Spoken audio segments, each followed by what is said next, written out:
And the operation of the machine becomes so odious, makes you so sick at heart that you can't take part. You can't even passively take part. And you've got to put your bodies upon the gears and upon the wheels, upon the levers, upon all the apparatus, and you've got to make it stop. And you've got to indicate to the people who run it, to the people who own it, that unless you're free, the machine will be prevented from working at all.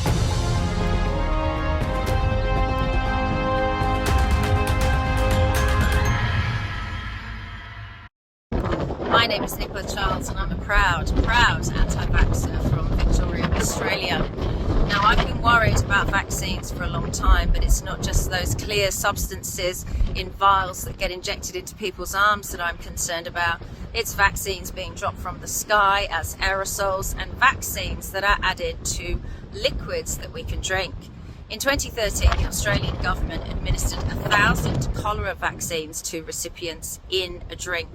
Who is delivering your water every day, and what is the quality of that water? They've already told us that it contains fluoride, a neurotoxin. 3 years ago, I stopped drinking tap water and recently went onto the Zeta Potential program.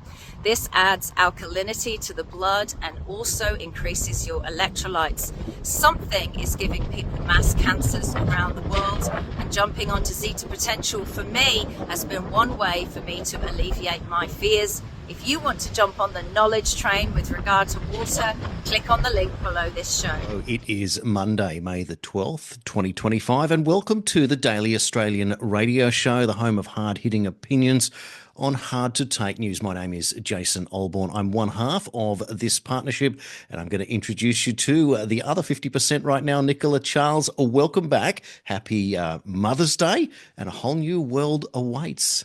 Well, I hope so.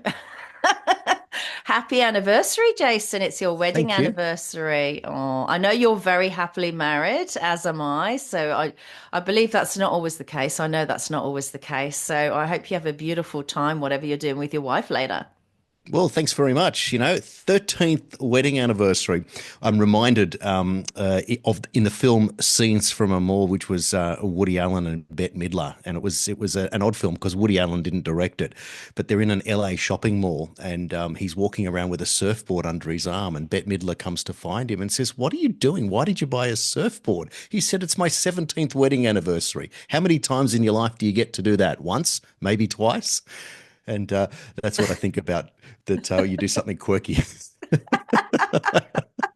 We had a very quirky weekend, weird anniversary as well. So it's fun. It's nice when you're an adult and you can still do silly things and laugh at silly things. It's pretty fantastic. And I wanted to say to our audience, I watched a great clip this morning. It made a lot of things make sense to me, because I think we live in a world where, we feel odd if we remember how things used to be.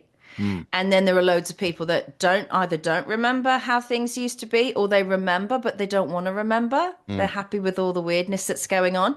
So I just accidentally, one of the first things I opened this morning was this clip of this young man. I don't know where he's from. I don't know who he is. I don't follow him in any way, but he explained it so beautifully. I thought we'd share it on the show, Jason. So let's play that clip now. Come closer. I've got something to tell you.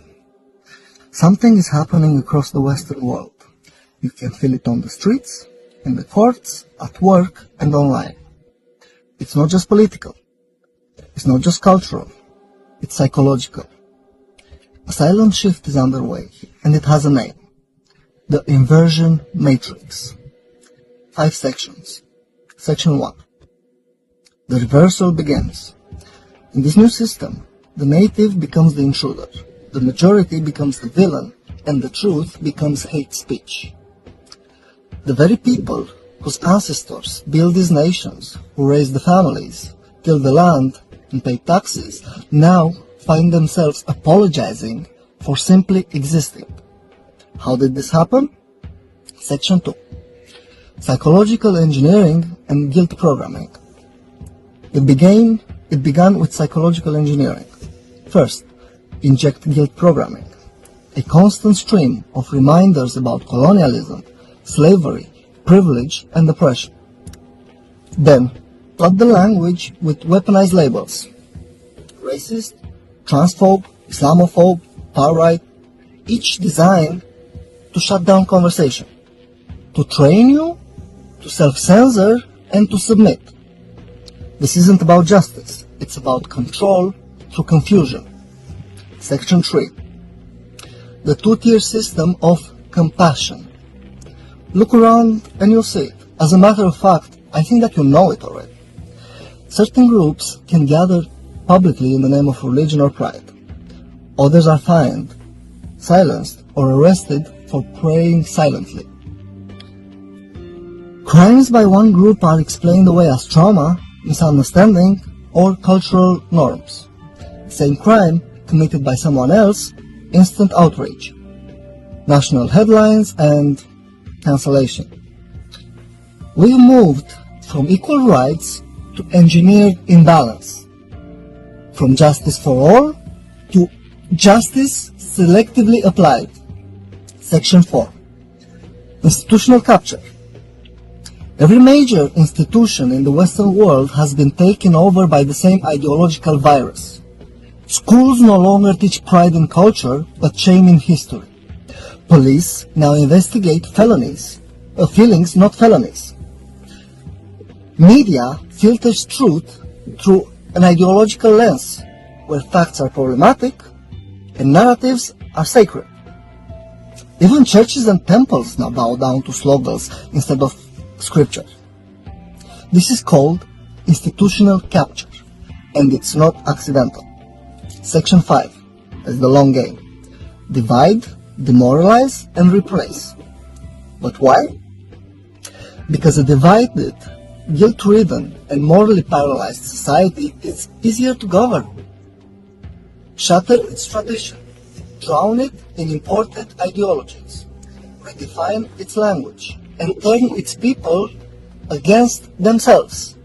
This is what I'm keep trying to say. These are the true cracks through the matrix. The end goal? Not justice, not harmony, but the population too confused to resist and too fragmented to unite. But let's be clear. This isn't a war between races, or religions, or genders. It's a war between truth and programming. Between those who remember who they are and those who've been rethought to forget. You don't need to hate anyone, but you do need to see. Because the longer we stay silent, the more the inversion matrix tightens. Until what was once solid, identity, family, faith, law, becomes liquid, then meaningless, then gone. This isn't about hate, I repeat. It's about survival. And if you're still listening, it means the program didn't fully work on you. Not yet. Fabulous. There's nothing quite like getting fresh perspective or a take that just makes sense. Yeah, it made sense for me. And I thought, how wonderful, because it's not a crime to remember. It's not a crime to remember how things were. Absolutely. Well, at the weekend, again, just trying to gain perspective. And I guess it's just part of reflection. When you get a quiet, 10 minutes, 20 minutes, a half an hour to yourself, especially in the afternoon when you've got nothing in front of you and the next thing you've got to think about is dinner and it's 3 o'clock in the afternoon. It's your time. And there I was just thinking about things. I was actually thinking of, would you believe it, for the first time about a book I wanted to write, and I haven't thought of it for a while. And it was about my sort of political journey, because I came from one side and I'm going to another, and I don't believe that it's completed. But in the process of sort of mapping out in my head the chapters and the areas that I wanted to cover, it occurs to me that we're actually living in a two-stage revolution, or in fact a simultaneous revolution. There's the revolution that for all of us that are participating here on the Daily Australian, that is us producing the show and the viewers and listeners consuming it, and what we see as a revolution. But there's also another revolution, and it is a genuine Marxist revolution, or the blue hair revolution, if you want to call it that. And what I mean is that there are people out there that are being appeased by the government who are literally protesting against the system. And it's this attack against the billionaires. It's like you can scroll through an X feed and there's always something saying, well, the real reason we have a $25 trillion deficit or a $34 trillion deficit, they'll say, is because we're not taxing the billionaires enough. And I'm thinking, well, how many billionaires are there and how much do you tax them in order to balance the budget? And then when you then balance said budget because you're going to tax these people more, which means they're not going to make any money, which means they're not going to employ anyone, supposedly in this world, then you're going to redistribute the money towards the blue hair set, the ones that have said that they've been priced out of the economy. They can't buy a house. They'll never own anything. And of course, they won't be happy the way that it's going, but somehow they will. And so there's this other revolution here that's going on in the background.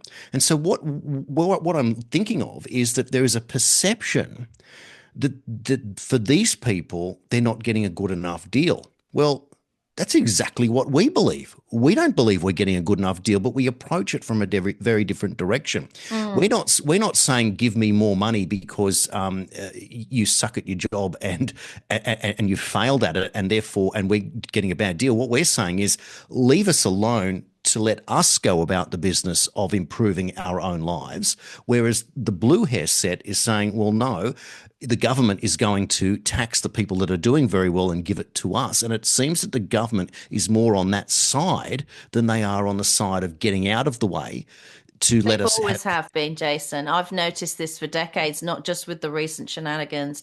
It's always been the case with government that, and it's, I guess it's because government doesn't want to dig into their own money, but they've wanted to take from the rich to give to the poor, which makes them sound like the good guy, but it's not, because what you're actually doing is you're discouraging what we always talk about, which is self-reliance. You're discouraging people from either wanting to work and build a career or building a business or doing it for yourself. But there's nothing, let me tell you from half a century of experience, particularly as a woman, there is nothing that compares to earning your own money and being able to decide what to do with your own money. There's no man, there's no government, there's no anyone that can say to you, you can't have that bag, you can't have that couch, you can't open that business, you can't buy that car. You can do anything you want as a woman because you're earning your own money. It feels amazing.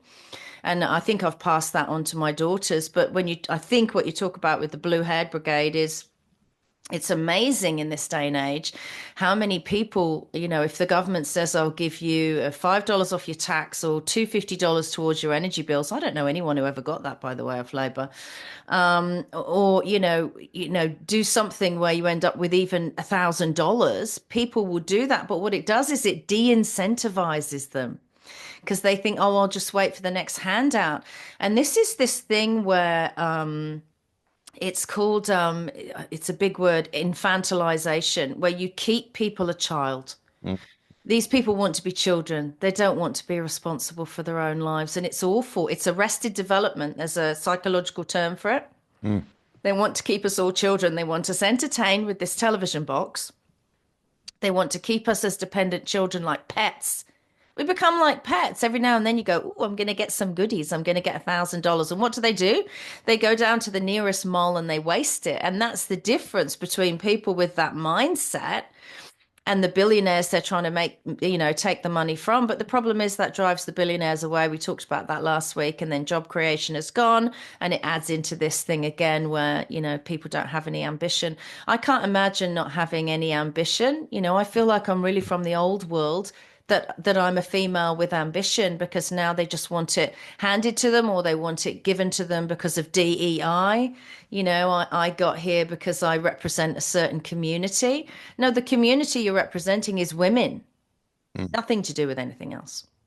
Well, if you can approach this from many areas and perspectives, but if you can imagine that there is a group of young men, for example, that for whatever reason are incapable of competing in the job market to be able to achieve what what other people would want to achieve. In other words, to be entirely self-sufficient. So there's obviously a subset of human beings, individuals, young people that can never get to that stage. Like, it's obvious that certain people can't work, and that's why you have welfare. Well, that's why it was originally designed for. Yeah, that's understandable. Yeah. So let's say it's 5% of society, and you could, if you described it perfectly to a group of people, if you said to them, we are going to put you in a comfortable abode, a room with a bathroom and a kitchen, you get to play PlayStation all day.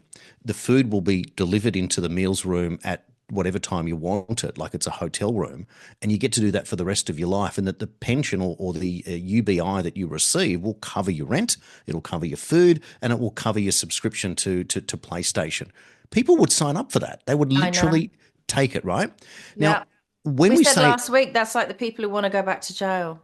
literally, Mm. so and we have to accept that there's a part of society. The scary part is if that would, let's say you did an experiment, a great big social experiment, and you knew that the number would be 5%. But what if that number went to 7% or 15% or 25%? You'd realize that you've got a real problem because ambition's been taken away. The idea that you'll own nothing and be happy is that's a perfect example of what Klaus Schwab would mean. That someone would say, well, if that's what it is, then I would be happy if you threw me into a room with a Yeah, PlayStation, but they're and that would be not, my are life. they? Because that creates dissent in society. Then they look at people with Range Rovers and nice houses and they want to vandalize it because they think, because they've become entitled, why Yeah. should you have that and I've got nothing? Well, that's because you chose the I've got nothing route. That's why. Well said, and that's the point, and this is where I'm going with it because you get to a point where when you're handed something, you go, well, I want to be handed something else, and we go, well, hang on, you can't just continue More,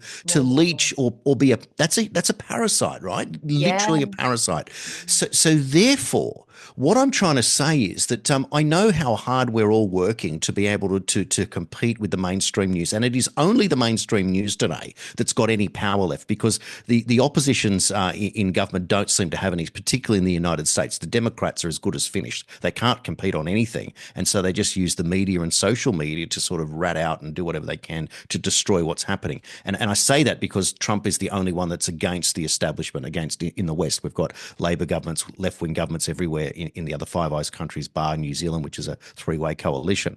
However, if you were able to convince the blue set that we are actually all on the same page here, and what we're trying to do is nut out a better deal for all of us. And that's the reality. Because if I look at COVID, for example, and the crime against humanity, or the crimes plural made against humanity, once you get justice, you also need to get reparation or compensation for what's taken place. Now, I believe anyone who was forced to take the jab is entitled to compensation. Anyone who obviously died, their families are entitled to compensation and justice. And anyone who was segregated through mandates is also entitled to compensation. Now, realistically, I believe that all of it should be spread evenly amongst all, because you can't make judgments either way. Because for many of us that weren't poisoned, we were poisoned in another way. We were shunned from society, were made into second-class citizens. We were mocked, ridiculed, segregated, discriminated against. And if you have laws for these Still. things in any other part of the world, Mm. you would be amply compensated We for were this. oppressed. That's the word. We've been oppressed. All of the above, whatever the charge is, I believe that if we're the ones leading the compensation charge, and which can only lead, I believe, to a complete financial reset, but in favour of the people, not in favour of the Klaus Schwabs, Mm. and that would mean that there'd be a complete debt jubilee. And this is what people talk about with Jasara, Nasara, and writing off all debts, keep what you have, start again. And then, of course, people will argue, well, what do I do if I'm a renter? Well, you would probably keep the house that you're in, and the landlord would be compensated in other ways. But could you imagine that if you were able to keep the house that you were in today, own it outright without mortgage? Sure, you're going to have to pay insurance, etc. But it would be a very interesting perspective on how you might go about the rest of your life, now that the number one expense that you have is to not have to service the dwelling that you are in, to be mortgage free. That opens up a whole new world, right? Because Well, no one most would of ever move house for a start. What these UBI people don't understand, Jason, is that when you go down that route of wanting governments to give you a universal basic income, and you literally sign up to become a useless eater because you're not contributing to society. Correct. You're on their watch list and their to-do list. So there are requirements, medical requirements, to be on that list. Yes. So you could be signing your own death warrant. But what you don't understand, and what's happening, and what frustrates me about all governments around the world, Trump included, but definitely everywhere else, is that these people are deal makers, and the deals they tend to make are with billionaires and other governments. And they do that for this reason, because people want stuff for free. Because the deal they should be making is with the people they've got a contract with, and that's us, the voter. But they don't do deals with us. They don't refer to us. We don't get referendums.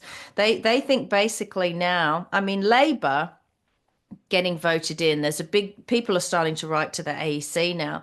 Labour got in on the same percentage ish that they lost with last time, and yet they're getting massive amounts more seats. Now, this feels to me, and these are strong words, this feels to me like a coup d'etat. How was it a coup d'etat? Well, they knew they couldn't win Labour fairly in Australia because everything they've done to Australians in the last couple of years.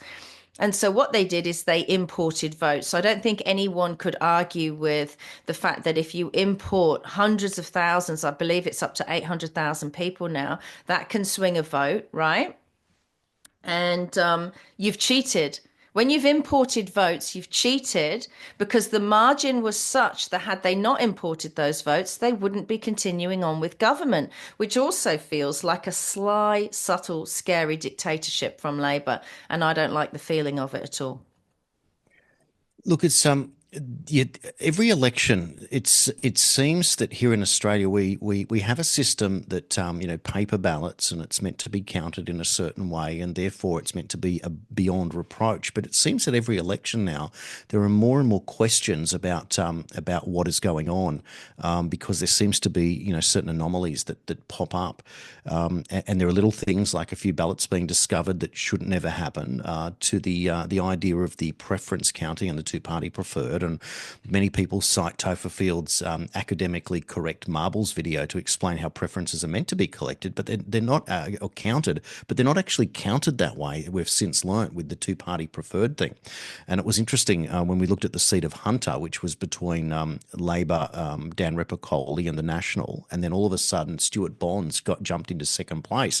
So the AEC had to announce that they were changing their two-party preferred to bring Stuart Bonds from One Nation into second place to count this two-party preferred, even though that Repicoli won quite easily in the end. But why wouldn't you just count all the votes the way that you're supposed to do? Lay out all the number ones. That's what the Constitution says.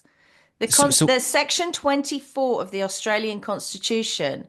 That's what it says. You're not allowed to do this preference thing. It's actually, there should be a referendum on preference voting, because I can tell you now, if they had that, it would not go the way they want. And so it certainly changes it. But what I don't understand, of course, is that counting system, whilst you count every single vote, it's a very easy way of counting, because you just see the numbers, you put them into a pile, and then you count up the piles, and the one with the most, in the highest pile wins.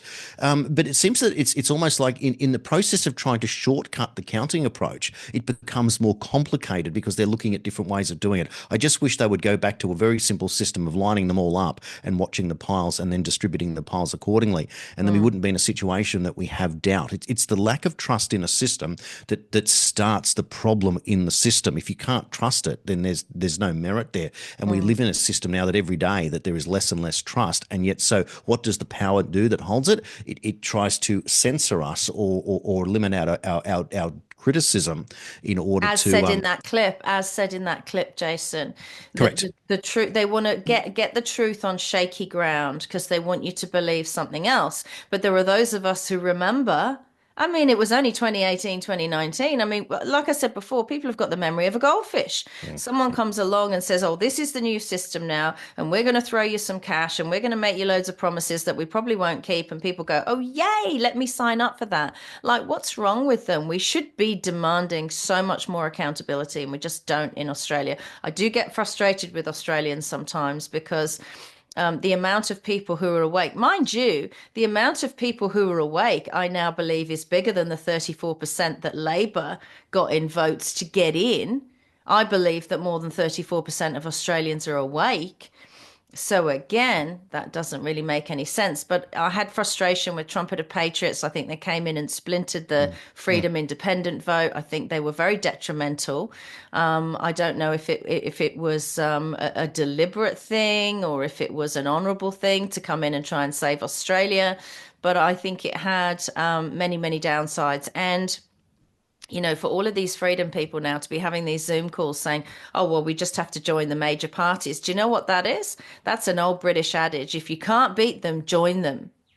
You're no longer a member of the freedom movement, the independent movement, if you decide to join up with the major parties who have been proven to be untrustworthy. This woman at the Liberal Party saying she's a fan of the e-safety commissioner and giving her head. Come on, you want to go and join that party? I don't. Well, I argue differently, and I argue over perspective and pathway. If we're now two election results in and the same outcomes, in fact, we've probably gone backwards overall because we didn't win a single seat this time, at least last time Ralph Babet got in, and we've lost Gerard Rennick, we've lost Russell Broadbent, so we're actually gone backwards. So you have to change the approach. Now, interestingly, today, Matt Canavan will stand for the leadership of the Nationals Party. And one of the things that he will do if he's successful is to remove net zero from his party's policies. So that's a big deal. That is a big deal. If he's to get up, and we'll cover that more off in the news, some of the detail, George. That would make him an Australian hero. Correct. So therefore, if Matt Canavan, who says he puts his country first, not the party, if he's to become the leader, well, I would and therefore get rid of net zero, I would predict that there would be a movement from the freedom movement to the Nationals to join, because they would realise that they're now a chance because of the ability of the party system. Now, I remind people, and I've said this many times, but Donald Trump said that he toyed with the idea of joining the American Reform Party and then realised that it wouldn't work, that he had to take over the Republican Party. He says that's just the way politics is. It's a two-party system, and so therefore we decided to do that, and that's obviously been successful twice. But the Trump brand is huge. Correct. Yeah. Correct. It is. So if he couldn't win in the Reform Party, then how are we meant to win in the third party? And with Clive Palmer fancying himself as a kind of Australian Trump, which he isn't, because he just does it differently. But he tried the third party movement, and Clive did come from the Liberals. He was involved heavily back in the day in the Conservative movement and walked away. So I think he had a good heart. I mean, I do think he cares about Australia, but at the same time, he's a mining magnate, and he would need to get those permits for mining from the government. So, it's a tricky situation, isn't it? Well, it is. And so therefore, if anything, it serves Clive's interest to make a big splash, to suck out the dissent, allow them to lose, and then to go back to the government and say, hey, I'm still here and you still hold the power, so I'll still thrive. And that defines what we would call controlled opposition. And so that's a disappointing part. For mine, I look at it and think that the freedom movement's got three roles here. One, it's got the three tasks. It has got the task of consolidation. It must consolidate. It must work out different ways. Now, you look at a party like the Citizens Party. Most people have never heard of them. But if you look at some of the candidates, some of the most capable they had some people, great candidates. Who was that South African guy? He was amazing. Well, that's one example. And then, of course, there's Robbie Barwick from Victoria, who I'm a big fan of, who many people who know Robbie are. And his work in terms of banking is second to none, and creating a citizens bank, etc. But the problem is the Citizens Party can't get any traction.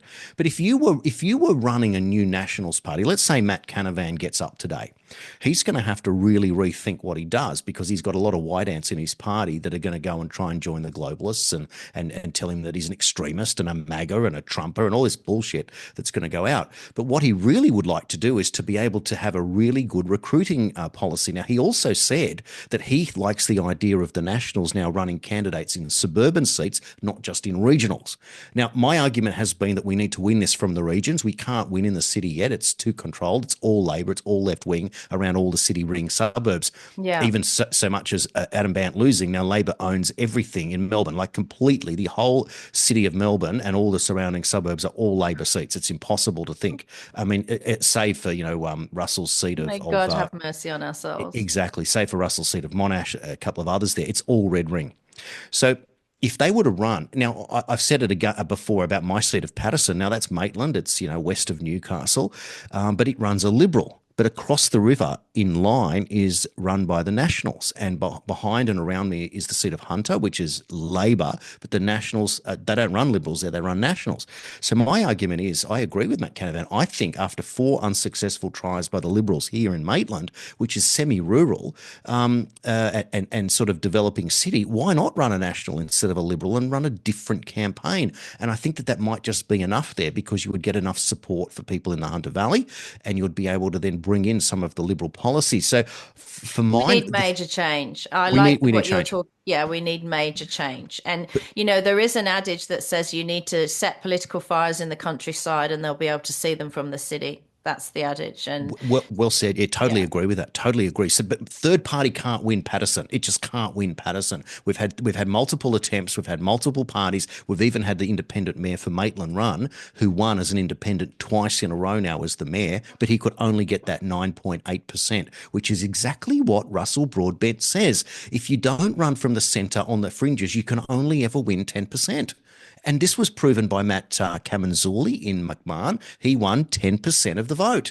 So Russell's, I really like what's going on. I love the fact that there is a real change, that Matt Canavan is standing up. He's the right age group. He's got the right demeanour. He's got the right runs on the board. He's got 3 more years with the Nationals and before he has to run again. Now, you think of this carefully. What happens if Matt Canavan loses? Do you think the Nationals are going to go after him and force him to lose pre-selection in 3 years' time and force him out of the party because he's not going along with the globalist move?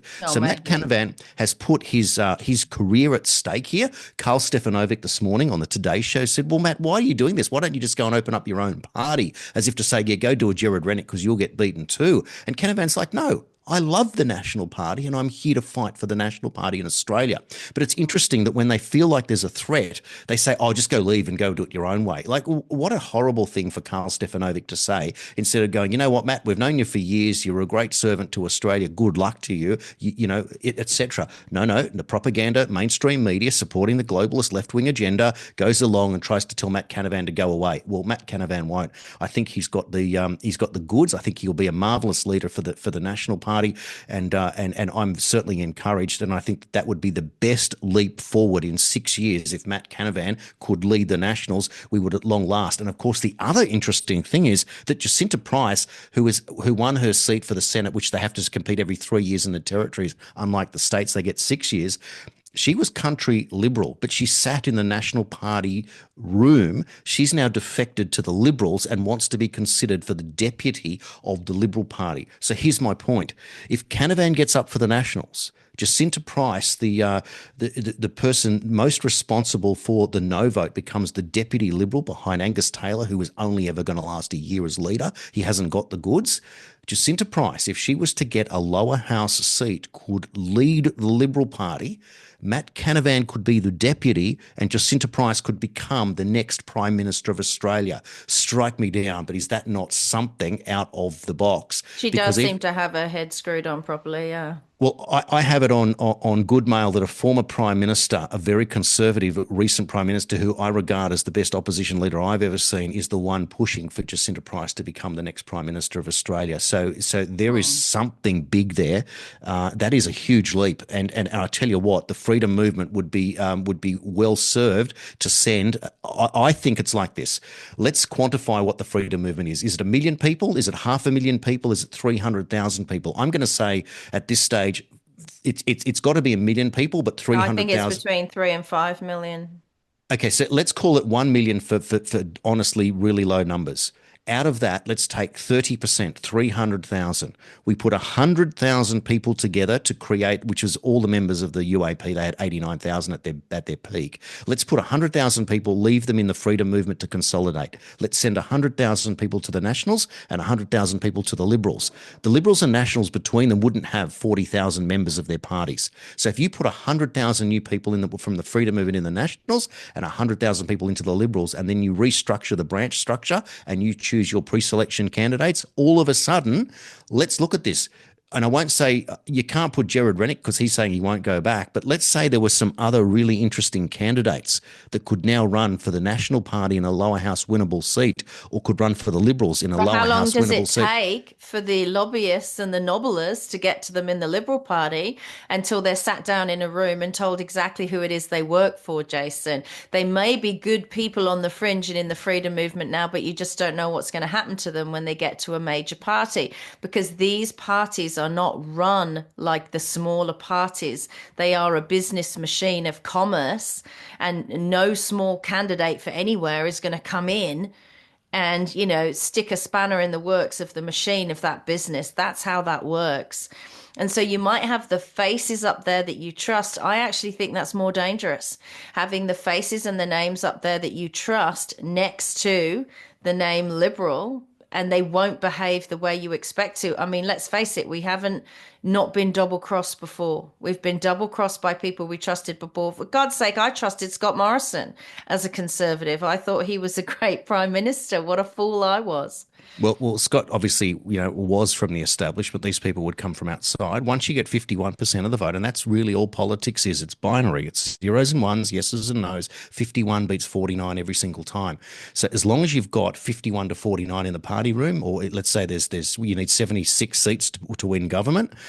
So as long as you've got 39 on your side, you beat 37 every time. This is why Trump always talks about the results very, very closely, very focused on it. He knows that it's the end of the day. It's a binary game. That's all there is. So it's really interesting. Watch this space. We'd be really interested to hear what the viewers and listeners think about where you think, does the Freedom Party have to only consolidate and work outside the system to break the system down? Do we look at the Nigel Farage approach, or do we look at the Donald Trump approach that we have to infiltrate from within?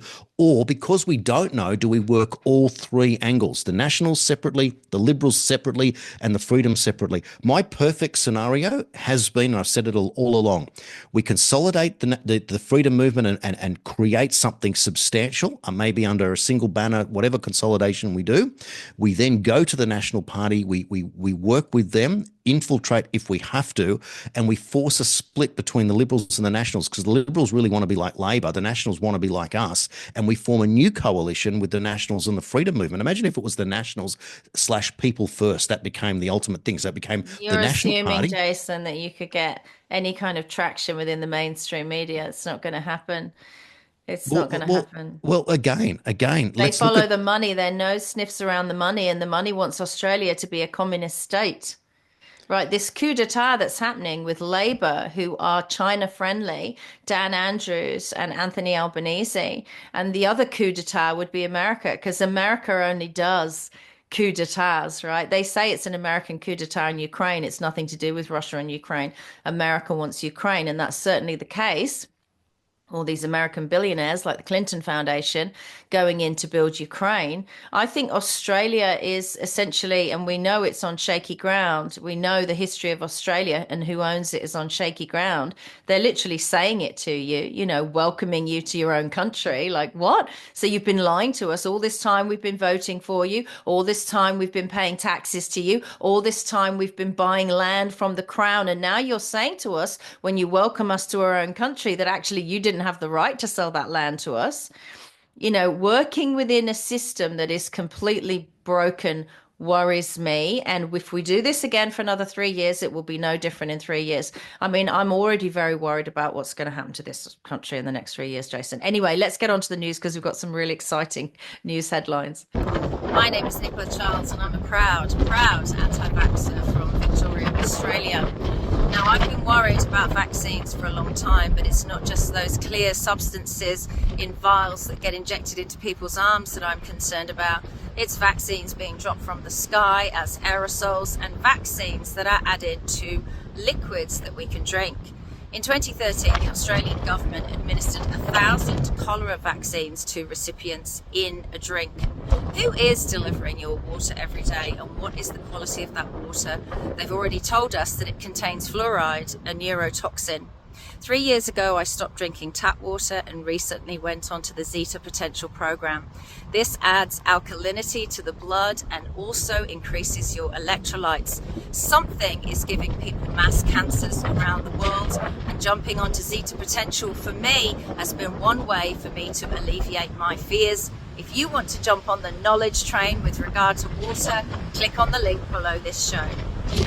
All right, so there is a lot to get through here. So we're going to start with something that I would call fantastical news. According to Cambridge University astrophysicists, there is a 99.7% chance that they have found alien life, with only a 0.3% chance that what they found was a fluke. Astronomers have detected the most promising signs yet of a possible biosignature outside the solar system, although they remain cautious, states a Cambridge University press release. What has them excited is the planet K2-18b. We only know it exists by the shadow it casts when it passes between its star and the Earth, but that shadow, like a stained glass window, can tell a story. Across the gulf of space, the James Webb Telescope has managed to capture its light spectrum and atmospheric gases like methane, carbon dioxide, oxygen, and dimethyl sulfide, although also casts shadows when light strikes them. The challenge for astronomy is to catch enough of this distant light to dissect reliably and to interpret the data accurately. It is in no one's interest to claim prematurely that we have detected life. Professor Nicola Mandahusandan, I got that name completely wrong, a University of Cambridge astronomer and lead author of the study, told the media. But we call this a revolutionary moment. It is the first time humanity has seen potential biosignatures on a habitable planet, he explained. He added that the discovery was as big as it gets for scientists. We don't know much about K2-18b, but we've guessed a lot. He said it was found 10 years ago by the Kepler Space Telescope. It's got a radius 2.4 times larger than that of Earth. Its year is just 32.9 days, and it orbits within the habitable Goldilocks zone, warm enough for liquid water, of a cool red dwarf star about 120 light years away in the direction of the constellation of Leo.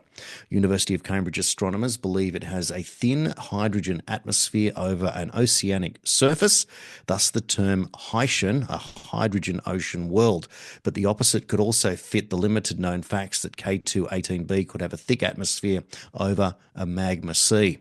Meanwhile, in other breaking news, Zelensky of Ukraine says that he will meet face-to-face with President Putin on Thursday in Turkey and attempt to negotiate a lasting ceasefire. Putin has been extremely clear for some time that he does not want a temporary ceasefire.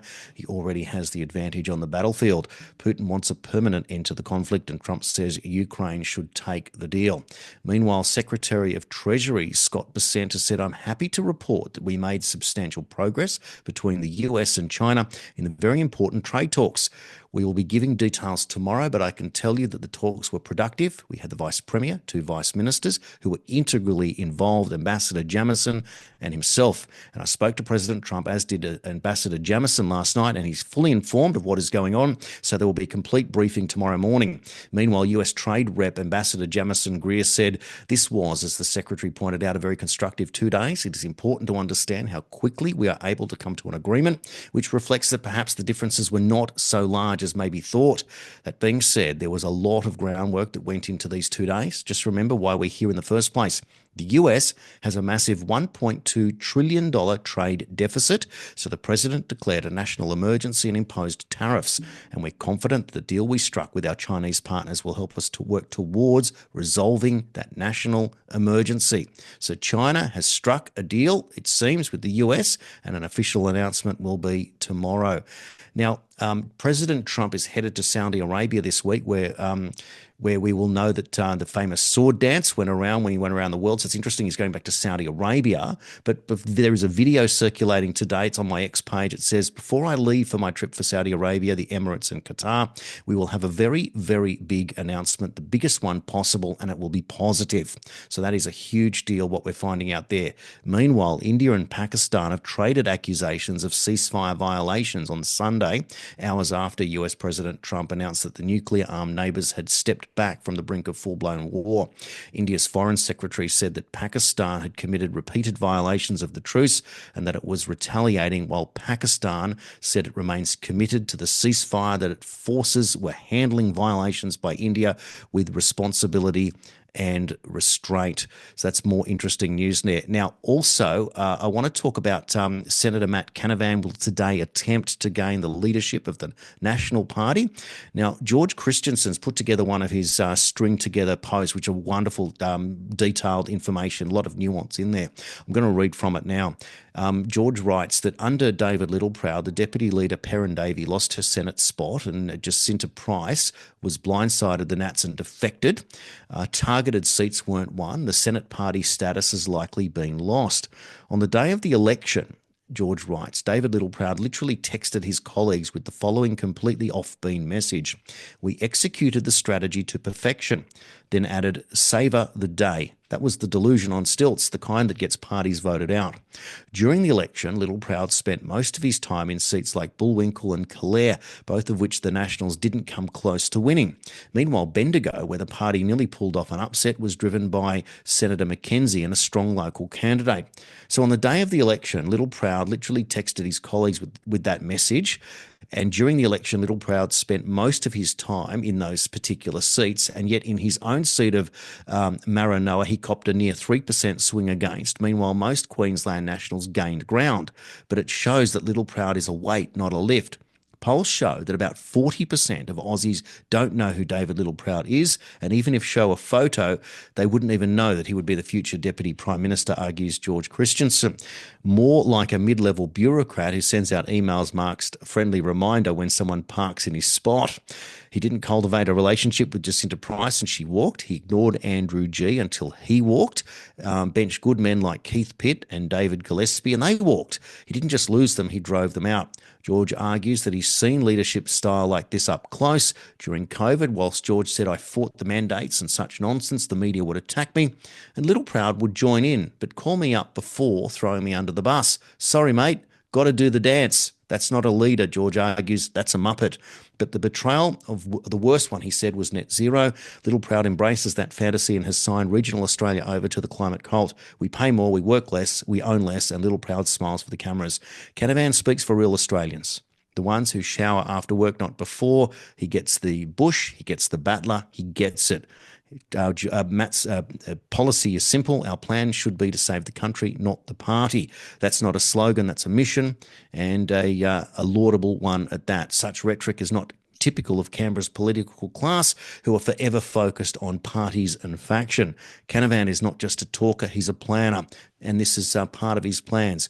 Manufacturing a 2035 paper which proposes that Australia scrap net zero, use coal, gas, nuclear, rebuild industry, prioritise Australian-made, and create 800,000 new jobs in the process.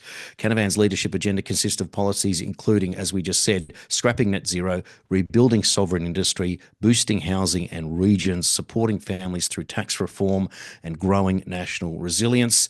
And George argues that the base is firing up, the party is splintering, the establishment is sweating, and now the Nationals stand at the crossroads.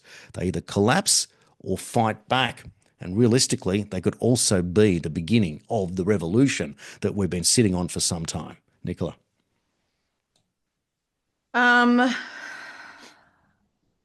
Aliens. Bring it on. I'm going to start with aliens, right? Go on. And for a couple of reasons. So 99.7% sure of alien biological life on this planet, K2-18b. This information is coming from Cambridge. Oxford and Cambridge, as a Brit, let me tell you, are about as uber woke and lefty as it's possible to get, whilst taking fees for their students from their millionaire and billionaire parents. They want the rest of you broke, monitored, surveilled, and living in a communist state. Working for them, the ones who can afford to go to Oxford and Cambridge, let me tell you. Now, what they're saying is that they're 99.7% sure there's aliens. Why? Because they can see this shadow, this refracted light, excuse me. And that they can see that from the colors that there are these gases which include carbon. So hang on.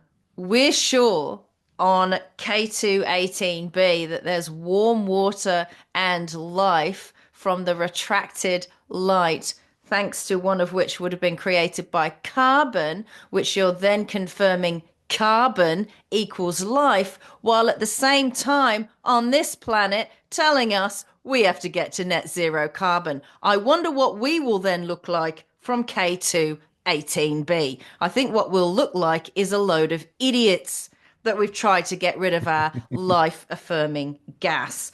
What I also find interesting is that this is in the Leo constellation. In the same week, we're told we've got Pope Leo. Conspiracy theorists, draw your own conclusions.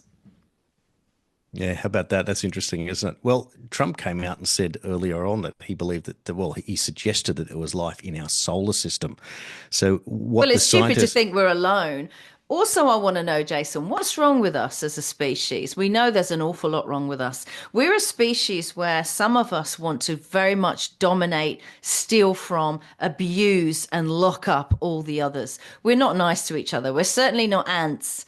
We're certainly not any of these creatures that work together like bees as a team, as a hive to make things better. We are a shit species that we want to do this to each other. Where was I going with that? I'm completely lost. But why are we so desperate? And we are, because I'm a fan of the X-Files along with the next person. Why is it we're so desperate to want to believe that we're not alone? Possibly because we're not fulfilled here on our own, right? Some people believe in a God and faith. Others want to believe that there's others out there. But if these others out there are even a fraction as nasty as we are, we're screwed if they ever find their way here. And apparently, thanks to Bill Gates dropping, shiny little particles into the atmosphere to reflect the rays of the sun, we're probably blinking in the solar system like a piece of Christmas tinsel. Thanks to Bill Gates, we're now advertising to these other life forms. There's a lovely, sparkly little drag planet down here. We're all insane. We'd be easy to wipe out because we believe friggin' anything. Well, according to the many different philosophers, modern philosophers, trying to explain how it is that if we can spot something else, then how come they don't arrive here, like at an airport or a base or something? Where are they? That's always the argument. Now, Elon Musk says that he can't see anything from his satellites that are up there. He says there's nothing there. But at the same time, Elon Musk is the number one proponent for getting off planet. He wants to go to Mars, and Trump has supported that, saying that they're going to put an American flag on Mars. So you can't stop pioneering as a species to understand what else is out there if we can. But it's rock climbing. They're dead rocks mostly. And you know what? We should hope that they are dead rocks, because we are a pretty planet. We're green, we're blue, we're sparkly, thanks to Bill Gates. If there's anything out there, it knows we're here. And you know what? It's probably looking down on us and thinking, you know what? The intelligence level on that planet is so low, best we give it a miss. Well, that's right. They fly by and just go, no, we won't go there. But of course, the argument being by these philosophers is that Earth it has been quarantined, and so that other advanced life is not allowed to come here to give humans or Earthlings, if they would call us that, the chance to be able to develop. Why? But of course, why would we be quarantined? Is it so we can just destroy ourselves? Because we're heading for that.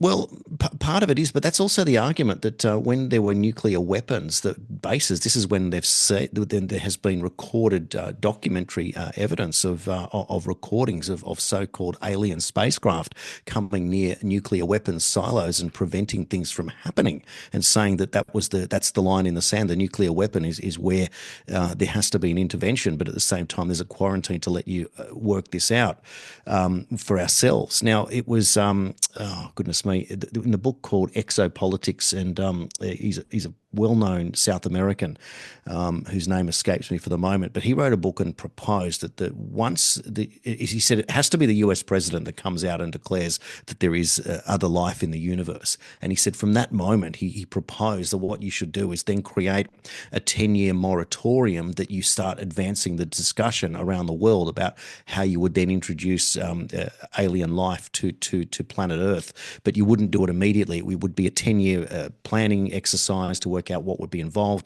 and work out, when they say exopolitics, that's the politics of off Earth. So what happens outside? So in other words, where does Earth space end and where does universe space open up? It's kind of like, international waters. Yeah, but it's about the why as well, Jason. We would just, if we went anywhere and found anything, we would want to control and dominate it. That's what's wrong with us. They say they'd want to be friends and let's play, Bach's Brandenburg 2 concerto. I think that's what they did on one of the ships that they sent out. It's still playing it now. It'll be playing it for billions of years. Bach's Brandenburg Concerto 2, which is a beautiful piece of music. And that this will make, alien life form think that, well, it must be so wonderful on that planet if they've created this piece of music. But in actual fact, the friendliness wouldn't last long, because we're the kind of species that would start to think, well, what rare earth minerals can you obtain? What assets can you bring to the table? What's the deal here? We're not the kind of species that just wants to be friends. I mean, for God's sake, we live in a world where it's hard to make actual friends among the human species because lots of people only befriend you for what they can get out of it. There's something fundamentally wrong with us. And we're looking at all this technology and all this governance and all this energy and power and resources, and we're looking at all of that, but we're not looking at why we're so obsessed with power and control. No one wants to look at that, not the best psychological and scientific minds in the world. We need to fix our species. There's something wrong with us. We don't like to share. We don't like honesty. We don't like transparency, and we don't like accountability. We're essentially a planet of criminals, backstabbing criminals. And, I don't apologize for that. There are good people here. And I used to think the good people sat at about 70% and the really wicked, evil, ruthless people sat at about 30%. But I actually think I was wrong about that. I think it's inverted. I think about 30% of good and 70% of human beings are ruthless people who would do anything to better their own situation. And they never achieve it, because all of the richest people on earth who think they should live forever because they're the smartest, they die just like everyone else. They die. Queen Elizabeth II, Kissinger, all of them, George Bush Sr. For all your money and all your power and all your science and all your resources, you're just like the rest of us. You die, and we need to work out. I mean, it's greed. One of the 7 deadly sins. It's greed that drives us. It's the monetary system that drives us, and it has to be stopped, Jason. This place could be a utopia and no one's interested. Well, I appreciate what you're saying, and I think that the solution is not as far away as you might think. I hope so. And really what it is, it's an academic understanding. It all comes down to economics, and it's 2 words. We live in a system of scarcity, and all we need to do is change that to a system of abundance. And when you have abundance, there is no requirement for greed because everything is there. Now, unfortunately, abundance also means that you have to create opportunity. So therefore, those that believe in entitlement in a period of abundance don't necessarily, that's where the rot sets in. Because if you have abundance, then all of a sudden it's about using and participating and creating and using all of those resources. And so it can't just be about consumption. So there is a mindset change in what's going on, but it's quite possible that you can create a system of abundance. Scarcity comes around through supply and demand. If there's not enough supply, then demand, etc., and prices go up, and you create scarcity. But if there is, we do everything wrong. Why do we plant trees along suburban streets that just they're beautiful? We can still have those that drop leaves. I know they create shade, but we have a whole bunch of trees near me on a main high street that were very mature and beautiful and created shade. And they recently chopped them all down. And I went to a local newspaper and said, do you want to investigate while they're chopping them down? And they said to me, no, they'd never chop those trees down. I said, they're chopping them down now. Send your cameraman. No one ever came. I contacted the local council and they said they had reached the end of their useful life, which I think means they'd become too hard and too difficult to manage with tree surgeons. So forget the Green movement. This was Labour. We'll just cut them down. Now, why don't we, in public suburban streets where people are poorer and they're crammed in on tiny blocks of just a couple of 100 meters, why aren't we having tree-lined streets with the kind of trees that are a lot easier to manage for tree surgeons and create abundance? Why don't we have fruit trees, lemon trees, orange trees, lime trees all up and down our suburban streets? There's a start. A seed costs you nothing. I'll give you the seeds if you like, because I know loads of Greeks and they're absolutely abundant for fruit trees, right? Heritage seeds. People used to smuggle these in from Greece in the hem of their dress because they knew the seeds in Australia were rubbish, right? Now, you could create abundance. That's a simple way, a healthy way you could create abundance. If I was the Prime Minister of Australia, that would be one of my missions. Fruit trees along every street. We've got the sun, we've got the weather. They die off in winter. For God's sake, my father-in-law has an enormous tree and it is heaving with pomegranates that even when his family give them away, never get eaten. You can't do that in England. You can't do that in Germany. You can't do that in France, but you can do that in Australia. We could create a utopia down here, but what do they want you to do? They want you to go and buy it from the supermarket after it's been treated, on factory farms with Roundup and all that kind of stuff, right? You've got to get the chemicals into them. This is a horrible way that we're living, and it's a choice. And this person that apparently just got re-elected is someone who's going to continue to make bad choices. Now they're looking on the international stage, right? Because they want to pimp Australia's resources on the international stage because that will give them more money. So then more money goes into those small individuals making the wrong decisions so they can buy multi-million-dollar beach houses. Nobody cares about anyone anymore. And to get the kind of power that makes them personally wealthy, they just come along and lie to you that they do care about you. And for God's sake, people believe them. Well, of course, they're going to believe anything, aren't they? And this is the system of authority. So how do you explain that authority doesn't represent your own interests? Well, that's generally achieved through the ballot box. And so that's what we're finding so complicated, that the system of breaking that down is difficult. But look, we've got to the 2 election cycles in a row with the modern freedom movement that didn't work. So then something has to give and something has to change. And so I'm encouraged by what I'm seeing today. It'll be interesting to see. I don't expect Canavan to get up, unfortunately. A little bit pessimistic there. Really? And, well, I don't. I just think the party will continue down the globalist line. But what it will do, it will create the fracture that is necessary and the awareness. So they will now know that Canavan is after them. Tony Abbott wasn't the first opposition leader after John Howard was defeated. It was Brendan Nelson.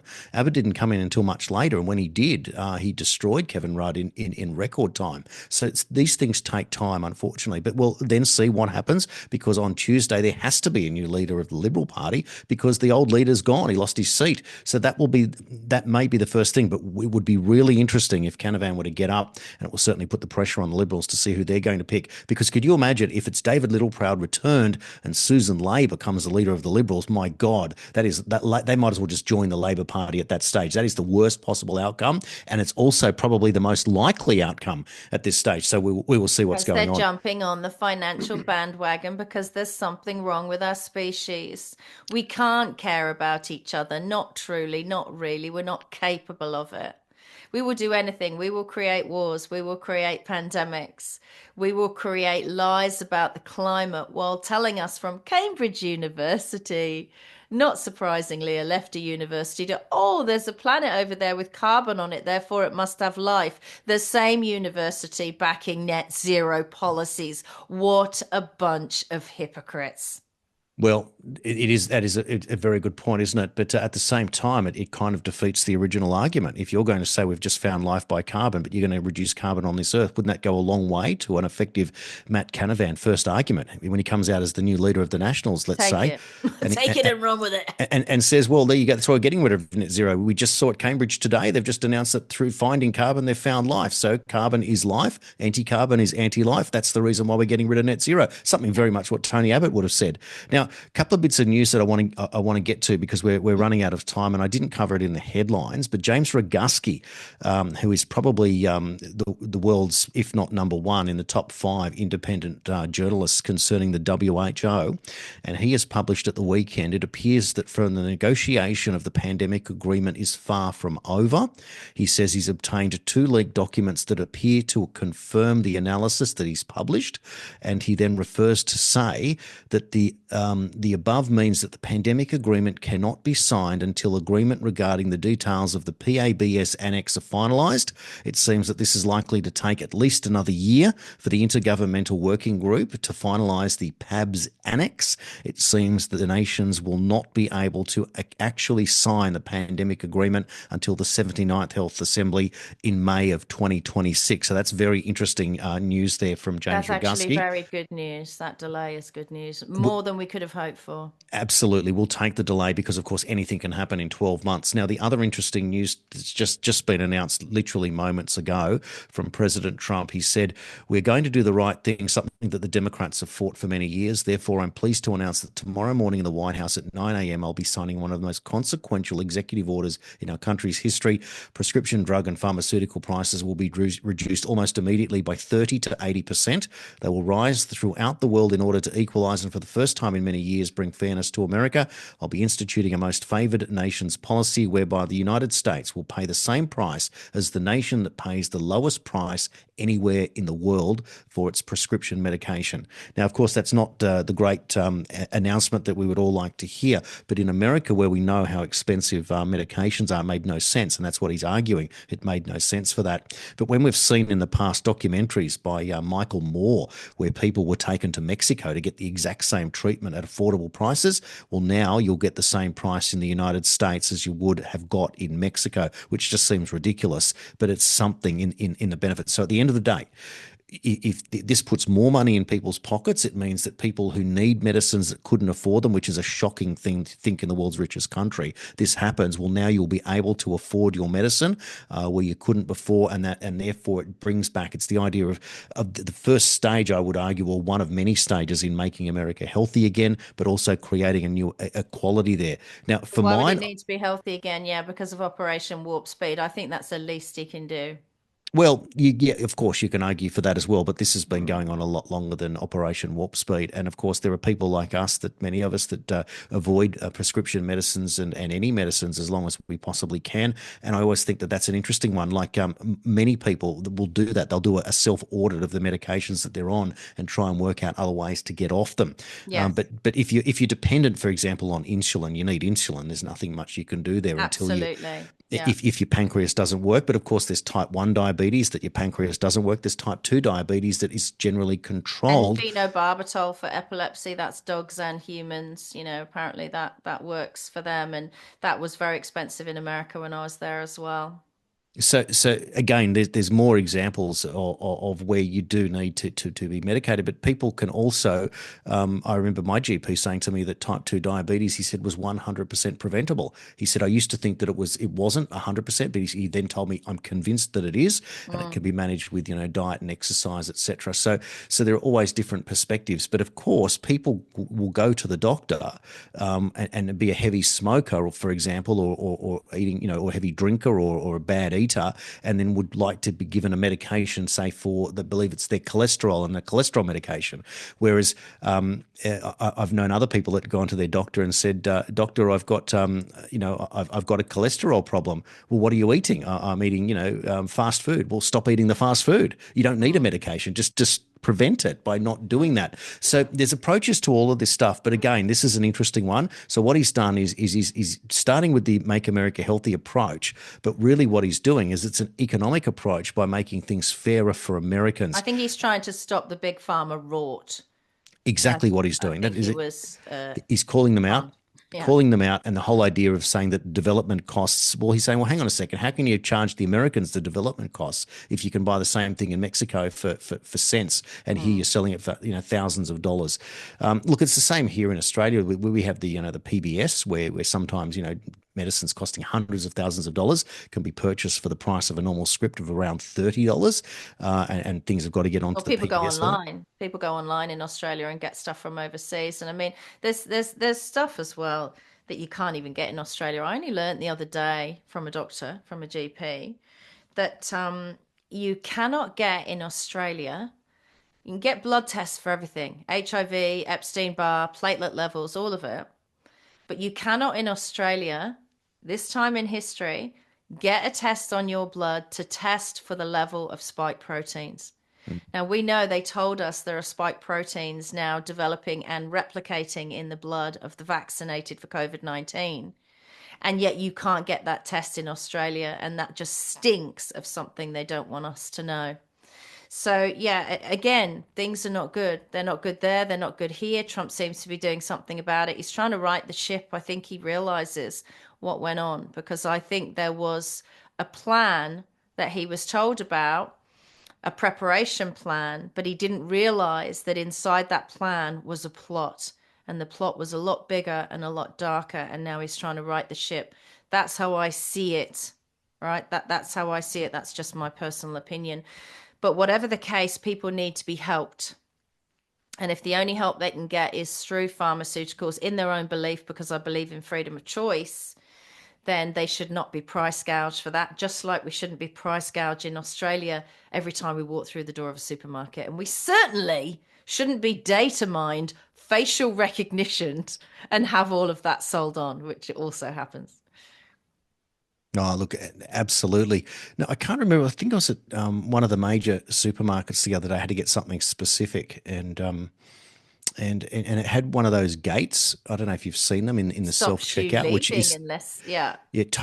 I'm totally offended by that, and I really let them have it when I'm there. And I'm saying, and something happened, and some particular lady said, "Oh well, who was working there? Well, they open. They open." When you and I'm like, hang on a Only second, if it detects a receipt. and I'm said, hang on a second, do not treat me like a criminal for doing your job for you. Yeah. And then she tried to backtrack. I'm like, no, don't even think about it. You imply that I'm a shoplifter whilst I am doing your job for you. I do it without staff discount, without training, without insurance, for free, for you, and it's going to cost you your job. Like, Well, it's like that thing I wrote the other day that sent so much hate to my ex account. And it was titled Anthony Albanese Hates You. And that's because of all the things he's done to the majority of Australians. Minority groups he loves, majorities doesn't care about you. Yep. It's the same with Coles and Woolworths. So they're calling it Colesworth now. Have you heard that online? Yes. They call it Colesworth. Brilliant. Is they hate you. They think you're criminals, right? This used to be a penal colony. And now they're treating customers who in the old world that I still remember just a few years ago, they would need to advertise to. And they used to have their slogan, down, down, prices are down. And their new one should be up, up, surveillance is up. Because Nice. now they don't think of you as a customer that they need to advertise to. They just immediately see you as a criminal. Immediately see you as a criminal when you go in. You know, they did in the so-called engineered pandemic want to know your vaccination status. That's none of your business, supermarket. And they do facial recognition you now with their thousands of cameras, and they do sell your data. If you use a store card, get rid of all your store cards. Here's the reason. If I go into one of the Colesworth supermarkets and use my bank card, right, and I spend $68, you can sell the information that she spent $68 in Colesworth after saying she hates BlackRock, right? So you've got that data. But if you use a store card to get, again, labor, $5 discount 3 months down the track, you know what they do? They sell the data on the exact items you bought. Exact. How much frozen food, how much processed food, how much chocolate, how much alcohol, all of that stuff goes into what is likely to be your digital ID down the track. Yep. Those departments absolutely speak to each other. Get rid of your store cards. I got rid of mine at a famous alcohol chain in Australia because I suddenly realized, God damn it, They're selling the data on what kind and how often I buy alcohol. Whereas if you just use your bank card, it goes through as a transaction and not itemized. I think the store cars, I know for sure it is. That information is valuable. Don't give it to them.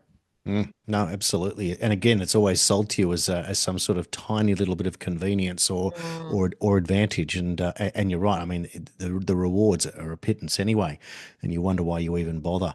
And it's interesting, isn't it? At the micro level, all those little details, they all add up to something big, and yet at the Hmm. macro level, it's what direction you're going to take. Look, overall, I think it's a very big start to the week. I think we're going to see a peace deal between Russia and Ukraine by the end of the week, a trade deal between the US and China that was settled down in terms of tariffs, etc. Now, tragically, again at the weekend, another fashion retailer has been forced to close. This one time, it's Colette, the handbag manufacturer or maker. Those stores that you see in your local Westfield, they will be closing soon. So that goes on the long list of fashion retailers that have closed. Jeans West was the most recent behind that, and then there was that a whole chain. I think it was Mosaic Brands where you lost Katie's and Miller's and Rivers and a bunch of other shops as well. So in my local shopping centre, H&M closed their doors on a two-story shop the other day. They'll be Really? modifying and going to a one-story, so they're halving their retail space. It looked like they were completely closed, but it's going to take them 3 months to remodel to fit it in. So I don't know how you can afford to cut your retail space down, close for 3 months for a renovation, and then reopen with half the space. So you would not want to be a retailer of fashion in this country. And I made the point at the weekend that if everyone's shopping online and shopping at Shein and Temu and these other Chinese retailers, and I've seen that the goods that come through the doors, and they come fairly quickly directly from China. They're wrapped in individual bags, and the quality seems to be reasonable, but the prices are just unbelievably cheap. And therefore, it is a genuine argument for, do you put a tariff on Chinese goods of 100% simply to double the cost, to give a cushion for what's going on? And therefore, it would still be cheap. If you're going to buy a sports coat like what I'm wearing for $12, would you still buy it for $24? Well, depending on what your fashion sense is, some would say I wouldn't pay $2. But realistically, this is a sports coat that sells in say Peter Jackson. You'd have to pay $350 for, or Okay, but something in let me that realm. tell you, let me give shoppers a bit of advice, men and women. Go to vintage and charity shops because there you can get the old designer stuff and some of it's really good. I shop there all the time, particularly for work clothes. And you can get, a $500 jacket for $20 or $10 or $12, right? While they're still there, because all of those old Italian and French designer brands, they're all going down the tubes now as well. I think the big ones like Chanel announced they're going to be made in Shanghai now and stuff like that. There's no more made in Paris, made in Milan. Some things, but not all. So if you want to get hold now, possibly for the very last time, good quality clothes, yes, they're pre-loved, as they call them.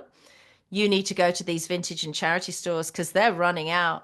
And it's great stuff. And you'd be amazed at the comments you get because those days are gone. Those days of caring about the quality of clothes that we wear are gone. If they don't care about the quality of your pharmaceuticals and they don't care about your quality of your food, do you really think they're going to care about the quality of your clothing?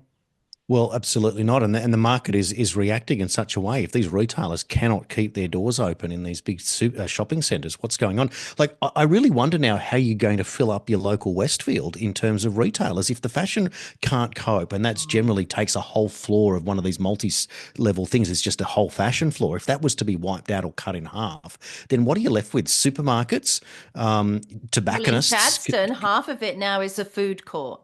So people want to eat. And I've noticed this trend in local markets as well. There's a local market in Emerald. It's called, gosh, what's it called? Into the Woods or something it's called. And half of the market is food stalls. There's hardly any market selling its Mm, wares. mm, mm. It's all food trucks. So that's what's happening in those places. And people go there to eat. They basically become a big multi-choice restaurant. But I think some of the problems that some of these independent clothing stores had, and it shocks me as a woman, is whoever they've got on their design team is, style and colorblind. The stuff they were trying to flog was not good. and they say, oh, inspired by the catwalk. Which catwalk? Yeah. You're selling t-shirts that look like a square, and this fashion for Mm, women, mm, women watching this will know. This fashion for women across the board in shops, even if you're aiming at middle-aged women, of cropped tops. mm. I've got quite booby boobs after babies, right? And I've also got, the mum tum. So you're telling me that we've got to buy crop tops that hang off our chest and then stop, and then you've got the belly underneath. I know it's Like, ridiculous. Yeah. make clothes for real women. That's why real women go to designer stores. And there is one designer store that I'll go to that's French clothing once in a blue moon. And then women have to wear t-shirts with the crop top over the top, because the crop top that you've paid the same amount for a full top doesn't reach to the bottom. I mean, I don't know who's designing this stuff. They seem to be designing it for very skinny 12-year-olds and then trying to sell it to middle-aged women. So I'm not surprised people stopped shopping at their stores. Get a clue about who you're selling to. I think the UK announced that the average size of a woman anyway had gone up from 10 to 12 to 12 to 14, or even 14 to 16. What are Mm, you selling them crop tops for? We don't want to see it, quite mm, frankly. mm. Well, that's the other thing, isn't it? Because the fashion trends catering for the 20s and 30 somethings, and then all of a sudden you realize, hang on, and we're talking about the 40s, the 50s, the 60s. Yeah.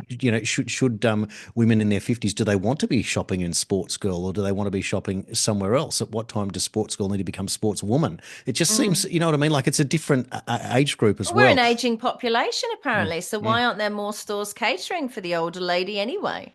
Yep. Yeah, look, not disagreeing with that at all. I walk through, so if you go through the major department stores and I look at the pricing of some of the imported clothing for men, it's just, you can't afford it. The only time I can afford to shop in there is at the half year and the yearly sales, which are great. And generally they'll slash at least 50, sometimes to 70%. And that's when I can That afford big something. department store in Australia, who I won't give a plug to, despite once walking in their fashion show because they stopped me going in for being unvaccinated, their Hmm. sales are very good. Yes, yeah. Well, that's the point too. So it is encouraged. I do have to say that there's one particular brand of clothing that matches my interest in, and that's all I have to say. And you'll be able to work that out. But they had a sale at Christmas, and I picked up a bunch of stuff. A $700 suede jacket for $149. It's sitting in the cupboard, ready for a cold day to wear. Love a bit of And suede. yeah, and I just looked at that, and it's in a beautiful color, and I'm absolutely thrilled. But it's that thing. Who I could never pay 700, never would. But $149, I wasn't leaving that one on online. That came There home. is a new fashion trend for women that I'm very fond of. It's the only one that's come along for a long time. It is high waisted. It's like 1970s, right? It's high waisted, different colors, corduroy jeans that are cropped and bell bottomed with pockets. And they are so cute and so flattering on women because they're high waisted. They flatten the tummy and it's tight on your butt. And then they flare out and they're green or they're blue or they're mustard. I love mustard. I always wanted a big corduroy mustard couch and I haven't got it yet in my house. But that fashion trend is very cute. They're popping up all over. But generally, they haven't got a clue. And I feel sorry for them that they're going out of business. I think part of why they're going out of business is that a lot of these brands have either been sucked up by the BlackRocks of the world and therefore have endless cash behind them, or not. And if you haven't been sucked up, you really can't compete. So our choice basically is being funneled down. It's reducing. That's why vintage stores and charity shops are so good, because you've got the last 50 years of choice hanging there on the racks. But it's interesting. I don't think they've tried hard enough, but I actually don't think that fashion is a priority in the future. I know he's gone now, but Klaus Schwab said that awful thing about people would only be able to buy between 3 and 6 new items of clothing every single year. And that scared me. That made me think of Mao's China, Mm, where mm. he cut off all the girls' hair so that they look like the boys. Again, there's this non-binary look, and they all had to wear grey pants and a grey t-shirt. And we all look the same. So, you get your interesting clothes while you can. I mean, us people in media, I'm sure people think we dress really weird anyway, especially with the beanie.